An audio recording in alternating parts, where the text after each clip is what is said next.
ہجرت کا تو محرم میں ہوا، جیسے آپ نے محرم کی ابتدا میں ہجرت کب؟ جی ہجرت کب فرمایا؟ نبی صلی اللہ علیہ وسلم نے ہجرت مکمل فرمائی ربیع الاول میں آپ مدینہ منورہ پہنچے. جی پکا. ایک اور سوال ہے. جی آج کل ایک بڑا بوال چل رہا ہے، ایک صاحب کیرلا سے پیدل حج پہ گئے. جی تو اس کے بارے میں کیا بہتر ہے یا مقبول تھا؟ جزاک اللہ خیر. جب آپ نے یہ سوال سنا ہے تو بہت سارے لوگوں کے جواب بھی یقیناً سنا ہوگا، اور ظاہر ہے کہ اللہ تعالیٰ نے قرآن پاک میں اصول اور قواعد ہمیں بتا دیے ہیں، جس میں سے ایک اصول یہ ہے اللہ تعالیٰ کا یرید اللہ بکم اليسر ولا یرید بکم العسر. اللہ تعالیٰ تمہارے ساتھ آسانی چاہتا ہے، تمہارے ساتھ مشکل، پریشانی اور دشواری نہیں چاہتا. اسی طرح سے اللہ تعالیٰ نے فرمایا ما جعل علیکم فی الدین من حرج، اللہ تعالیٰ نے دین میں تنگی نہیں رکھی ہے. اسی طرح سے نبی کریم صلی اللہ علیہ وسلم کی حدیث ہے بعثت بالحنیفیۃ السمحہ، میں آسان ترین دین حنیف دے کر کے بھیجا گیا ہوں.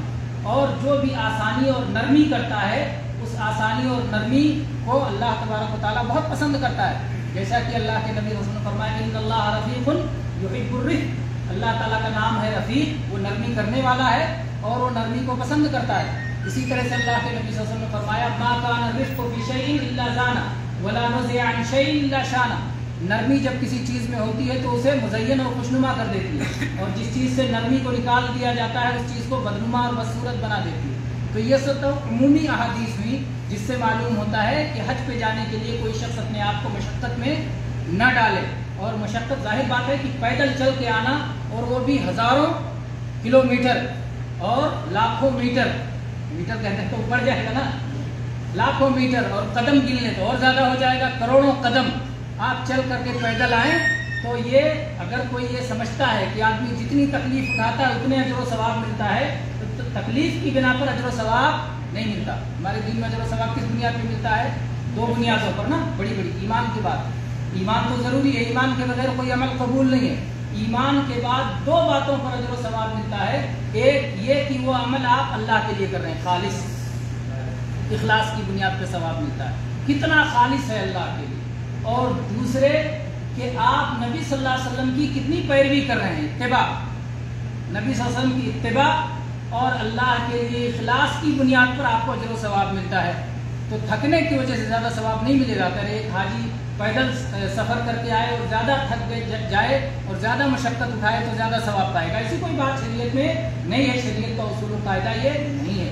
اسی طرح سے نبی کریم صلی اللہ علیہ وسلم نے بعض لوگوں کو خاص طور پر پیدل چلنے سے منع فرمایا. اس کی بھی حدیث موجود ہے. کسی مرد کے سلسلے میں یہ بات ہے کہ وہ اپنے دو بیٹوں کے کندھے پر سہارا دے کر کے حج کے لیے جا رہا تھا. یحاذا بین ابنین، اپنے دونوں بیٹوں کے کندھوں پر ہاتھ لے کر کے اسے چلایا جا رہا تھا. اللہ کے نبی صلی اللہ علیہ وسلم نے فرمایا کیا بات، اتنی مشقت سے کیوں جا رہا ہے، اس کو سوار کرا دو.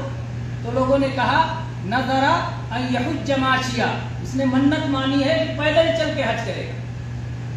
جہاں پیدل چلنے میں اجر و ثواب ہے اسے بیان کر دیا گیا ہے.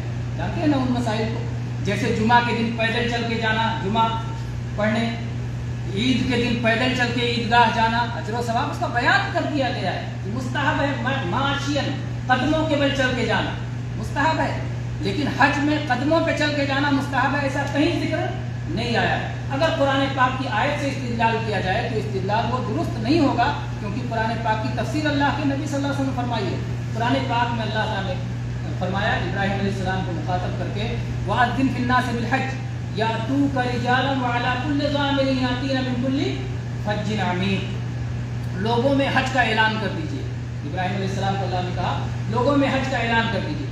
یَأْتُوكَ رِجَالًا، لوگ پیدل آئیں گے. یَأْتُوكَ رِجَالًا وَعَلَىٰ كُلِّ ضَامِرٍ يَأْتِينَ مِن كُلِّ فَجٍّ عَمِيقٍ، اور پھر دبلی پتلی اونٹنیوں پر بھی آئیں گے جو کہ دور کی گہری زمینوں سے کھائیوں سے ہوتی ہوئی چلتی ہوئی آئیں گی. تو اس میں پہلے اللہ تعالیٰ نے پیدل والوں کا ذکر کیا. تو اس لیے کوئی کہے کہ پیدل چل کے آنا افضل ہے اس لیے اللہ نے ان کو پیدل ذکر کیا، یہ وجہ نہیں ہے. اس لیے کہ جب آواز دی جائے گی تو سب سے پہلے کون آئے گا؟ قریب والا آئے گا، اور قریب والا پیدل چل کے آئے گا. تو معقول کے لحاظ سے بھی سوچا جائے تو پیدل قریب والوں کے لیے، مکہ والے پیدل آئیں گے وہ بھی سواری پہ آ سکتے ہیں لیکن پیدل بھی آ سکتے ہیں. تو